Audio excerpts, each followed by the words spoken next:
ম্যাচের ফলাফল যেমনই হোক, নিউজিল্যান্ডের বিপক্ষে আরও একবার পক্ষপাতিত্বমূলক আম্পায়ারিংয়ের শিকার বাংলাদেশ। নিশ্চিত দুইটা আউটকে না করে দিলেন ম্যাচ অফিসিয়াল। আম্পায়ার্স কলের অজুহাতে পরপর দুইবার কপাল পড়ে টাইগারদের। রিভিউ নিয়েও সুরাহা পাননি লিটন দাস। বাংলাদেশের বিপক্ষে আম্পায়ারদের এমন আচরণ নিয়ে বাকিটা জেনে নেব রিপোর্ট। আইসিসির ইভেন্টগুলোতে প্রায় দেখা যায় বাংলাদেশের বিপক্ষে আম্পায়ারদের ভুলভাল সিদ্ধান্ত দিয়ে ম্যাচ হারিয়ে দিতে বা চাপে ফেলতে, কিন্তু সাম্প্রতিক সময়ে দ্বিপাক্ষিক সিরিজেও দেখা যায় এমন চিত্র যার আরও এক জ্যান্ত উদাহরণ হতে পারে আজকের ম্যাচ।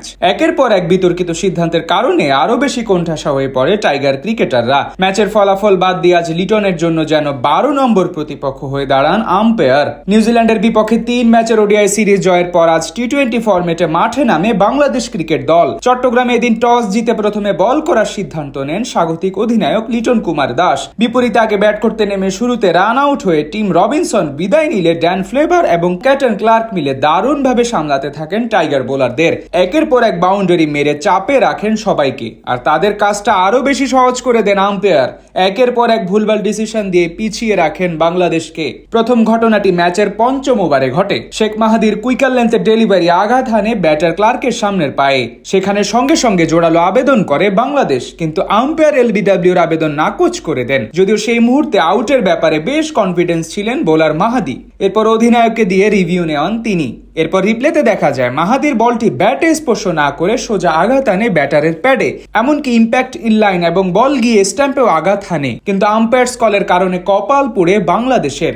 এরপর 16তম ওভারে আরো একবার টাইগারদের হতাশ করেন আম্পায়ার গাজী সোহেল। তখন বল করছিলেন রিশাদ হোসেন। এবার তার ফোলার লেন্থের ফ্লাইটের ডেলিভারি জায়গায় থেকে কিছুটা সামনে বেড়ে খেলতে গিয়ে বলের লাইন মিস করেন ব্যাটার নিক ক্যালি। সাথে সাথে এখানেও জোরালো আবেদন করে বাংলাদেশ দল, কিন্তু সেটি নট আউটের সিদ্ধান্ত দেন আম্পায়ার। এরপর রিভিউ নিলে দেখা যায় বল বেরিয়ে যাওয়ার মুহূর্তে ব্যাটের সঙ্গে কোনো সংযোগ স্থাপন করেনি এবং সরাসরি প্যাডে আঘাত আনে। সেখান থেকে বল ট্যাকিং এ দেখা যায় এবারও বল স্ট্যাম্পে আঘাত আনে, কিন্তু আম্পায়ার নট আউট দেয়। আম্পায়ার্স কলে উইকেট বঞ্চিত হয় রিশাদ হোসেন।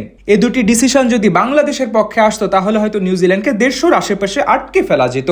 এদিন আরো বেশ কিছু সিদ্ধান্ত টাইগারদের বিপক্ষে যায়। সব মিলিয়ে আজ ম্যাচ অফিসিয়ালরাই স্বাগতিক ক্রিকেটারদের বাড়তি ব্যাকফুটে রাখে, যার কারণে পরপর দুইবার সুযোগ পায় নিউজিল্যান্ড। এদিকে সাগরিকা আজ প্রথমে ব্যাট করতে নেমে ড্যান ক্লেভার এবং ক্যাটন ক্লার্কের অর্ধশতকে 182 রানের বড় পুঁজি পেয়েছিল সফরকারী ব্ল্যাক ক্যাপসরা।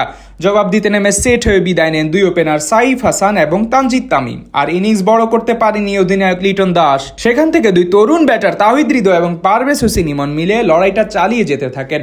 আইসিসির ইভেন্টগুলোতে প্রায় দেখা যায় বাংলাদেশের বিপক্ষে আম্পায়ারদের ভুলভাল সিদ্ধান্ত দিয়ে ম্যাচ হারিয়ে দিতে বা চাপে ফেলতে, যার আরও এক জ্যান্ত উদাহরণ হতে পারে আজকের ম্যাচ।